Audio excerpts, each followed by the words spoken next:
Hello, my friends, and welcome to day 8 of reading the Gospels through in 40 days. Today we're going to read Matthew chapters 17 and 18. We're going to read about the Transfiguration, and we're going to read about what Jesus has to say about forgiveness. In this video, I'm reading from the World English Bible, which is a modern English translation. And as always, if you would prefer to listen to these chapters but with the King James Version, then I will have that video linked below. Let's get started. After 6 days, Jesus took with him Peter, James, and John his brother, and brought them up into a high mountain by themselves. He was changed before them. His face shone like the sun, and his garments became as white as the light. Behold, Moses and Elijah appeared to them, talking with him. Peter answered and said to Jesus, "Lord, it is good for us to be here. If you want, let's make 3 tents here, one for you, one for Moses, and one for Elijah." While he was still speaking, behold, a bright cloud overshadowed them.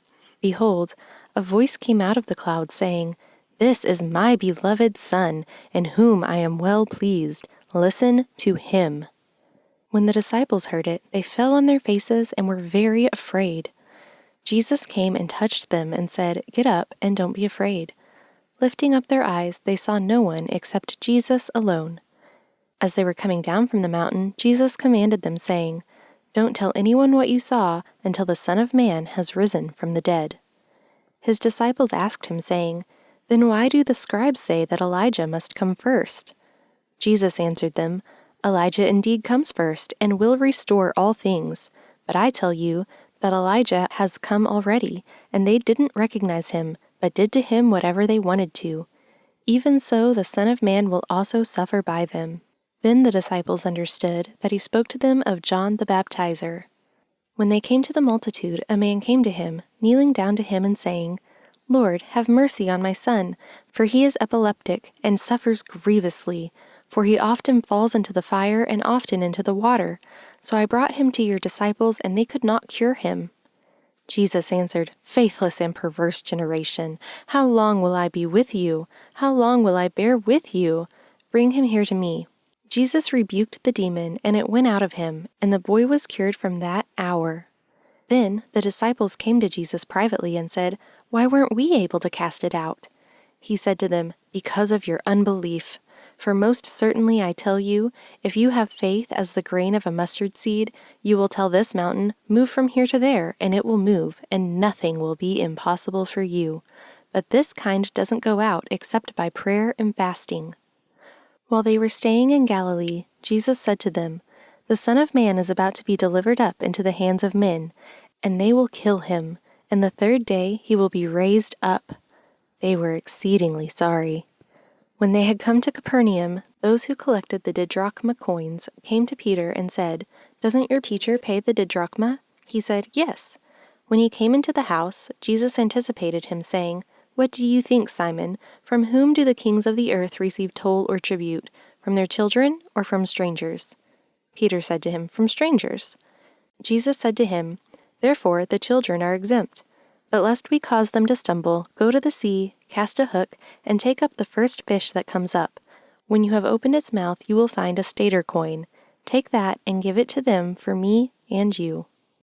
In that hour the disciples came to Jesus, saying, "Who then is greatest in the kingdom of heaven?"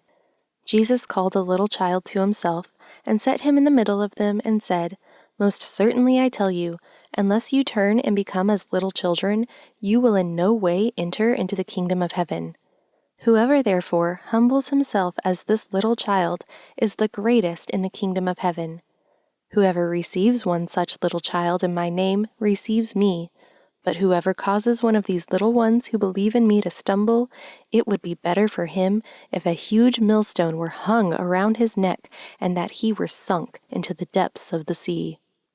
Woe to the world because of the occasions of stumbling, for it must be that the occasions come, but woe to that person through whom the occasion comes. If your hand or your foot causes you to stumble, cut it off and cast it from you.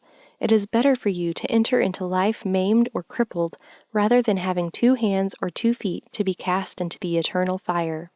If your eye causes you to stumble, pluck it out and cast it from you. It is better for you to enter into life with one eye rather than having two eyes to be cast into the Gehenna of fire. See that you don't despise one of these little ones, for I tell you that in heaven their angels always see the face of my Father who is in heaven. For the Son of Man came to save that which was lost. What do you think? If a man has 100 sheep, and one of them goes astray, doesn't he leave the 99, go to the mountains, and seek that which has gone astray? If he finds it, most certainly, I tell you, he rejoices over it more than over the 99 who have not gone astray. Even so, it is not the will of your Father who is in heaven that one of these little ones should perish. If your brother sins against you, go, show him his fault between you and him alone. If he listens to you, you have gained back your brother. But if he doesn't listen, take 1 or 2 more with you, that at the mouth of 2 or 3 witnesses every word may be established. If he refuses to listen to them, tell it to the assembly. If he refuses to hear the assembly also, let him be to you as a Gentile or a tax collector. Most certainly I tell you, whatever things you bind on earth will have been bound in heaven, and whatever things you release on earth will have been released in heaven. Again, assuredly I tell you, that if 2 of you will agree on earth concerning anything that they will ask, it will be done for them by my Father who is in heaven. For where 2 or 3 are gathered together in my name, there I am in the middle of them. Then Peter came and said to him, Lord, how often shall my brother sin against me, and I forgive him? Until 7 times? Jesus said to him, I don't tell you until 7 times, but until 70 times 7. Therefore, the kingdom of heaven is like a certain king who wanted to settle accounts with his servants. When he had begun to settle, one was brought to him who owed him 10,000 talents. But because he couldn't pay, his lord commanded him to be sold, with his wife, his children, and all that he had, and payment to be made. The servant therefore fell down and knelt before him, saying, Lord, have patience with me, and I will repay you all. The lord of that servant, being moved with compassion, released him and forgave him the debt. But that servant went out and found one of his fellow servants who owed him 100 denarii. And he grabbed him and took him by the throat, saying, Pay me what you owe. So his fellow servant fell down at his feet and begged him, saying, Have patience with me, and I will repay you.